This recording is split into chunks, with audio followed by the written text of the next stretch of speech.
Hello friends, welcome to 40 Masters 40 Sundays. In today's session, from past 4-5 sessions, we are taking wisdom from different masters, different senior masters. They are giving us a wonderful wisdom. And today we will be taking wisdom from senior pyramid master, and he is the vice chairman and is handling Pyramid Spiritual Science Academy. So he will be talking with us on spiritual wealth. What is spiritual wealth? And what is the difference between spiritual wealth and worldly wealth? Is there any difference or both are same? How to go ahead with the accumulation of wealth? What kind of wealth we need to have to lead a wonderful life on this planet Earth? So all these aspects we will try to understand in today's session. And let us all welcome Dr. Sivaramappa Garu, who is the Vice Chairman of Pyramid Spiritual Science Academy. So welcome, sir. Welcome to the today's session. We are very much honored to have you as today's guest. So let me hand over the mic to you and please go ahead. Thank you very much, sir. Thank you, Master. I am really happy to be with you this morning session. My dear Masters, on my personal behalf, I thank all of you for having gathered on a wonderful occasion of amassing the spiritual wealth.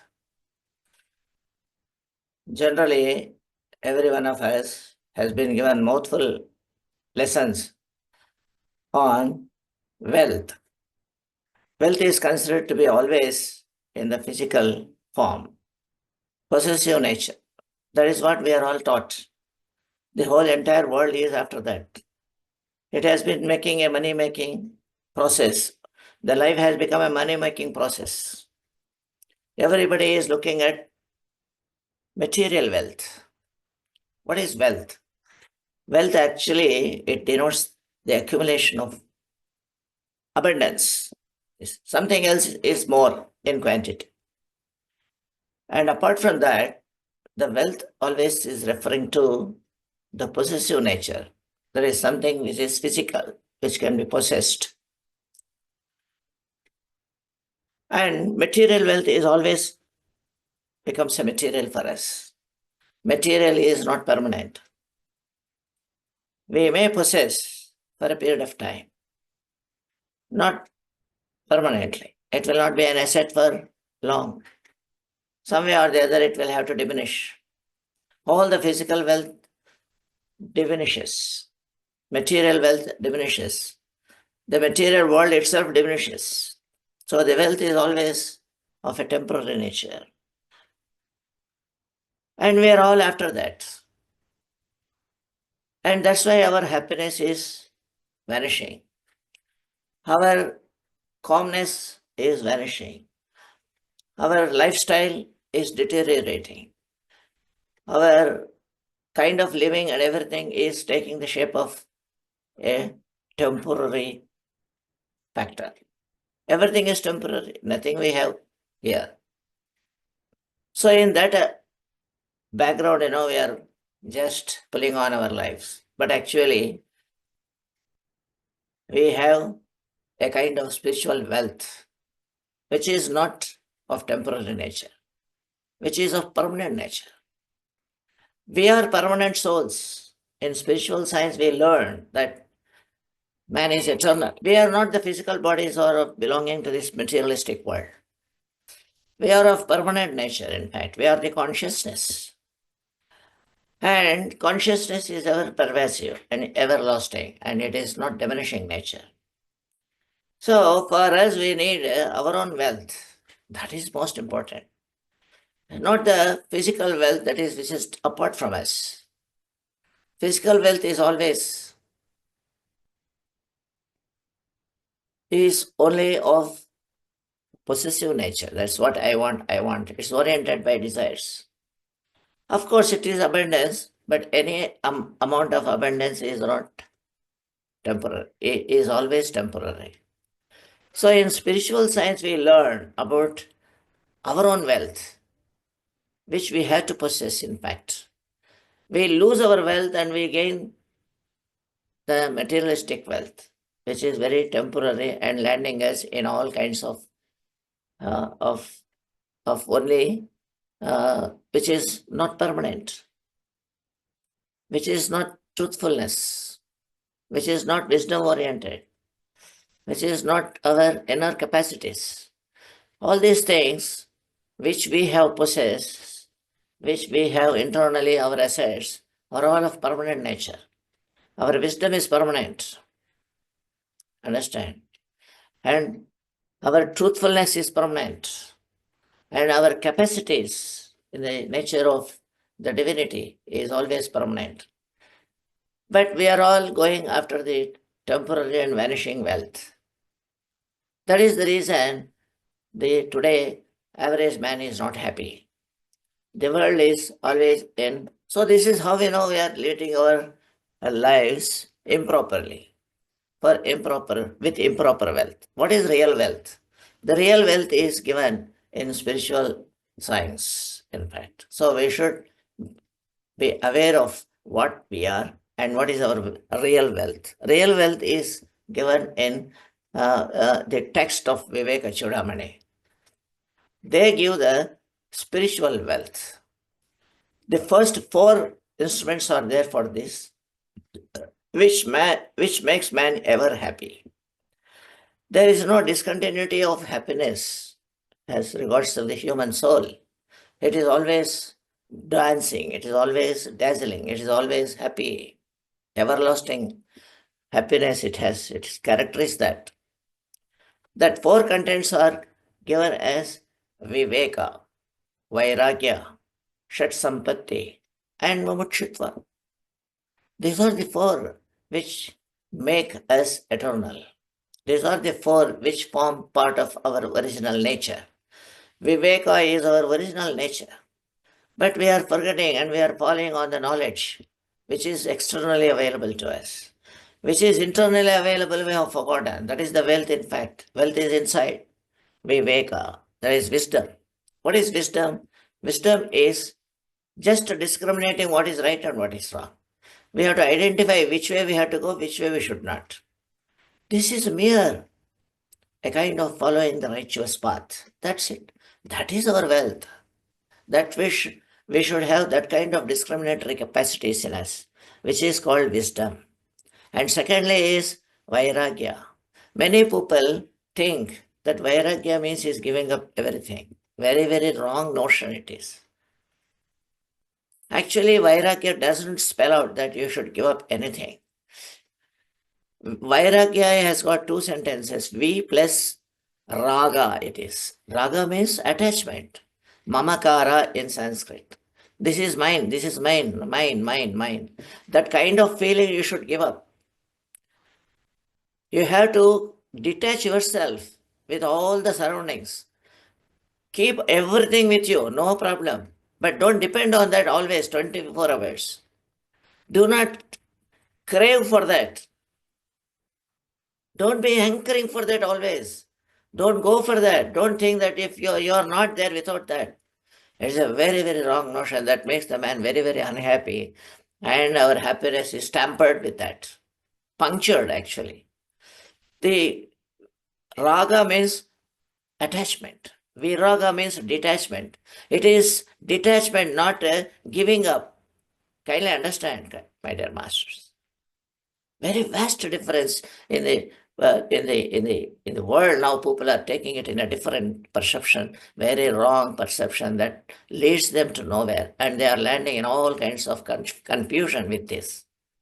No giving up, please.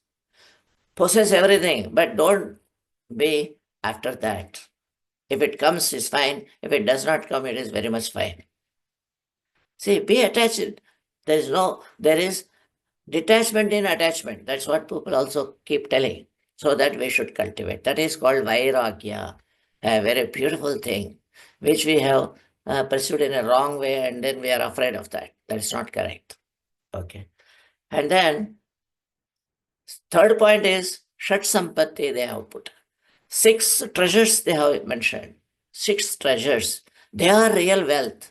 They are called Shama, Dama, Shraddha, Uparati.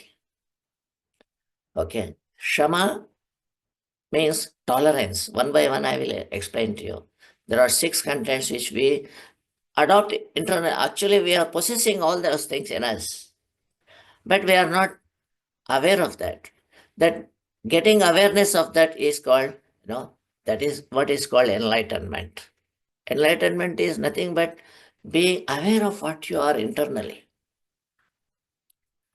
Shama means tolerance. Everybody should have tolerance. All these emotional attitudes are all should have some limitations or that should be governed by the viveka. All our emotions should be led by viveka. Viveka means we have already discussed that how much we should, where to go, what is right for us. This is the discriminatory faculty in us. We possess that. That is called self-knowledge. It is knowledge from self. It is Atma Vijnana. That is Viveka. Nothing else is there. So Shama and Dhamma means controlling yourself, controlling your anger. All your inner evils are there. Kama, Krodha, Lobha, Moha, Mada, Macharyas are there. Every one of us know it, knows. So we have to control that. That is very, very important in our life system. If we are unable to control, then our life, goes its own way like a kite in the air. There is no control over that. The kite should be in your hands, Baba, in order to get it back. So similarly, everything should be in our hand. That is called Dhamma, controlling. Tolerance, controlling your own mind. Mastery over the mind is the controlling capacity. Mastery over the mind. That is what Patriji enunciated everywhere. You are the masters. He used to say, my dear friends, my dear masters, and my dear gods. Friendship means eliminating all the enmity at all. No enemy for us. And my dear masters, he said, you are the master of your mind, not others. Mastery over the mind is the wealth, in fact. That controls everything. And Shama, Dhamma, then Shraddha, the concentration. You have to concentrate on one thing. Many, many thoughts will lead you nowhere. Shraddha should be there on one factor. Many seedlings, many seeds, if you sow, no seed will have a sapling at all. They will not sprout at all.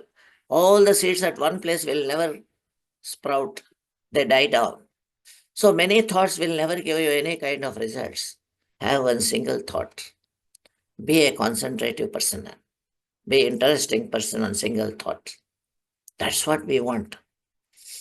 That is called Shraddha. Then Uparati. Uparati means, that is what we say, it is not craving after anything. Rati means interest. Always we are interested in everything, whatever we see. That is what physical world makes us do, It makes us completely invaded by that. We are invaded by the Prakriti, nature.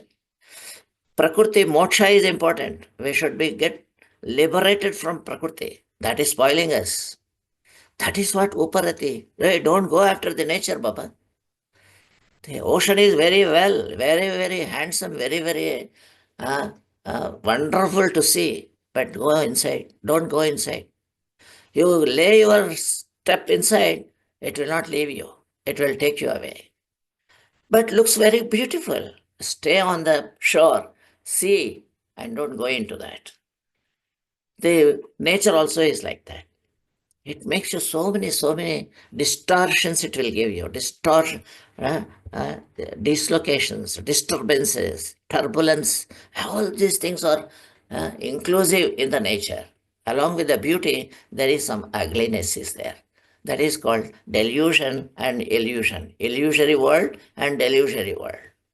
Illusion means thinking something else for some other thing. Delusion means in spite of being told, we are not listening to that. See, this is the delusionary world. It is like that. You cannot see the truth also. Even though you are given the truth, you are unable to take it because the nature is like that. It will overtake you. It will make you a great fool. So this is how, Uparati.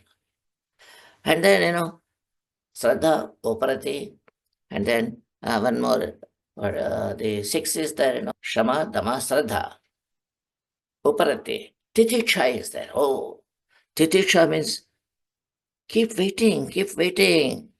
Don't lose patience. It's a forbearance. Forbearance means limitless patience it is. You should have tolerance. In fact, it is also a kind of tolerance. Buddha said, Titikshishe, Ativakyam Titikshishe, Durgudaha, Dusshilaha, Bahujirahan, Dushilo hi Bahujanaha. Everybody is evil-minded fellow. What can I do? I will sustain the abuses in this village. When he goes to a village and he was advised, these people are not understanding what you say. They will throw stones on you. They will harass you. They may kill you like that. He was advised at that time, and he said, Ativaksham Titikshishye. I will bear. I will tolerate. Even they kill, I don't bother because I am not the physical body. Titikshishye. That means I will tolerate anything, everything. No problem. I am never damaged. It is all external things. Externally, it will prevail and vanish. It doesn't touch me at all. A lady gave some undue food to him. He did not take it. It does not harm him. He said, you only keep it, madam. It goes away with her. That is how our attitude should be. If somebody abuses us, we need not be reactive on that. We need not get perturbed over that because it is an external thing. It does nothing to you at all. So that is called titiksha. And lastly is samadhana. You have to always contentment. Don't go after everything and anything, whatever you see. The indriyas are like that. They work outside. They don't see inside. Paranchikani paranpashyantina antaratman. They cannot see the inner capacities, what we possess. They are all working outside. The manaha also is an indriya. Shashta indriyane. Manaha shashta indriya. Man, that is mind also, is one of the indriyas that goes only outward. It will not see inside the beauty. See, that's where we are trapped. We are trapped, in fact, by the nature. So we have to come out of this trap, and this spiritual wealth, we will be possessing only at that time when we are looking into our own side. That is called inner beauty. We have to be able to see through, not the external beauty. That is what. Inner beauty is accessible to us by means of meditation. When we are in the habit of meditation, then we look to ourselves and all the kinds of inner wisdom will come to the empty part of mind, because meditation makes the mind empty, and the moment it becomes empty from the thoughts, the inner wisdom, that is soul, what we call, that is called Atma in Sanskrit, or the spirit in English, or self, or whatever it is, or consciousness, that will flow towards the mind. Where there is a gap, it will fill up. Then the mind will be empowered with the inner wisdom. That is what is happening in meditation.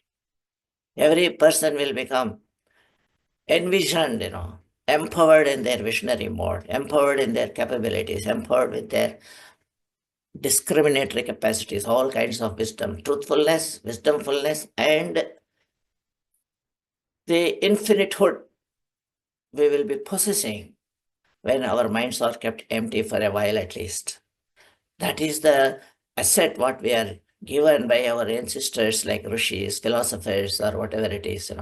They have worked for the humanity, and they have found out this practice of meditation only to make the people, that is mankind, be free from this treacherous nature and give us the sufficient wealth, our own wealth. That is called Atma Vijnana. That is called spiritual wealth. This kind of wealth is not diminishing at all. The more and more you distribute your wisdom, it will be more enhanced. It will be increasing, abundance, there is no limit for that. Limitless is the spiritual wealth and limited is the materialistic world, materialistic wealth. So let us understand the discrimination between what is right and what is not, what is good, what is not good for us.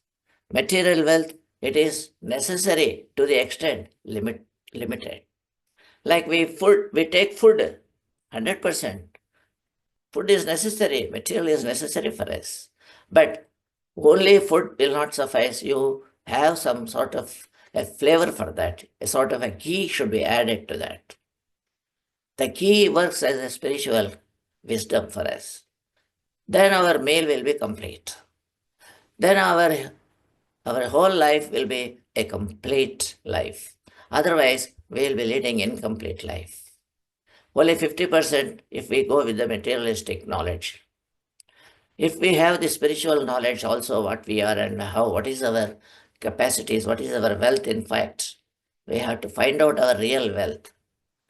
Real wealth is sadhana chatushtayam, that is viveka, vairagya, shatsampatti, and mumukshutva is the last. Okay, when once you follow these three, always, then you will have janmarahitya. That is called moksha. Okay, moksha is not just like to be asked or demanded, it has to be acquired. Automatically it will get. We get automatically the fourth one.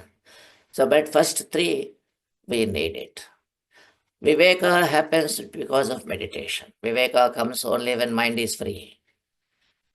When people are very, very calm and quiet, then only he will get an idea. He will get solutions. He will get a kind of nammadi. In Telugu, they say a very, very good word, nammadi. See, we have to calmness. Calmness is very, very important. Then only you will become wise. Prasanna chetasaha. That is when one's mind is calm. Ashu buddhihi paryavasishtate. That's what Sri Krishna says. Ashu buddhi means instant wisdom will sprout there in the empty mind. And one more secret what we are going to reveal to all of us, we must know that what is Atma? What is self? Self is nothing but empty mind. Kindly understand this. When you are making your mind empty, when the emptied mind itself is named as Atma, nothing else is there. In Sanskrit, in Upanishads, it is well defined what is Atma. They have defined it as Shivam, Shantam, Advaitam, Chaturtham, iti manyante, sa Atma savikteyaha. Everybody should understand the Atma as Shivam, that is always dealing with the good. Shantam, always keeping calm mind. Advaitam, there is nothing parallel to that, second to none.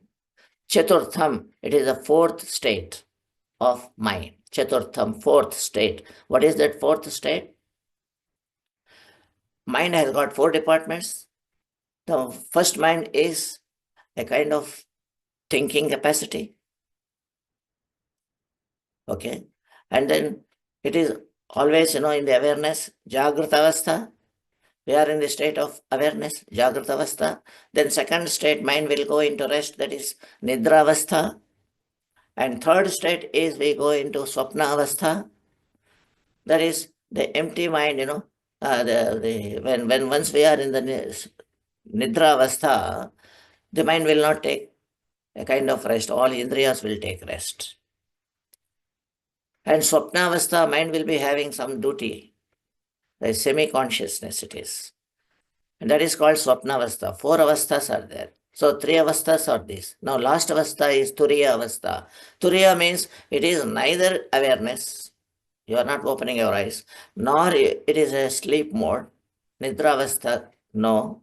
And then it is not even Swapna Avastha. There are no dreams also it is. No dream state. Then absence of these three is called Turiya. That is called emptiness, utter emptiness. That is called Atma. Savigneha, that is to be understood as Atma, that is called self, that is called the spirit. Consciousness, we have. The consciousness is emptiness, pervasive everywhere. Everywhere you find emptiness. Everywhere. So in our mind also is emptiness is necessary, and that is itself form part of the Atma. In that Satyam, Gnanam, Anantam will sprout. In that state of empty mind, Satyam, truthfulness will sprout it. Truthfulness will take a sapling there.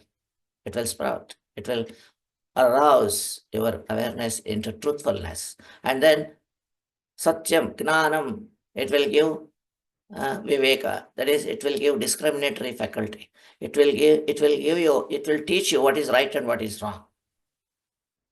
Identifying right and wrong itself is wisdom. Gnanam, it is called. The physical world is not having gnanam, it is only material information. It is all objective, material, static. You can read anything, anytime. And wisdom is not like that. Dynamic wisdom it is. So the wisdom is second part. Okay, Satyam, Gnanam, Anantam. Then you will reveal yourself that you are having no limits to your work. You can give life and take life, you can do everything. But when once you make the mind empty, always you will act as only truthful nature. Truth is there, so no violence will be there. You can do great work without violence. When I say you can take life, you can also say that killing somebody also is spiritual. No. Because it is guided by truthfulness. So never evil conduct will be with you. It is 100% assured that you will be always truthful. Truth is that without violence, always. If we are truthful, there will not be any kind of violence at all. We will become violence-free, non-violent person. That is most important in our life. That is called infinitehood. Non-violence is infinitehood. You can do anything, but no violence. See, that is what the Viveka, that is what Vairagya, that is what Shatsampatti, that is what Mumukshutva. Automatically everything we will get, and that is the kind of wealth what we require. Okay, and let us remember the spiritual wealth overtakes the physical wealth. It will also give you physical wealth, but once you are adopting spiritual wealth with you, which is never diminishing, and it will acquire everything. There is no limitations for the spiritual wealth, but the physical wealth is always limited to a certain extent. It is not always permanent at all. It is a wealth means it is abundance, that's all. You can only make use of that. It should be used, otherwise it will vanish. But spiritual wisdom is always eternal with you. It can be giving, you can give to anybody any amount. Physical wealth, if you give to somebody, it will diminish. Spiritual wealth, if you give to somebody, it will improve, it will increase, it will not diminish at all. It is ever increasing, ever shining, permanent.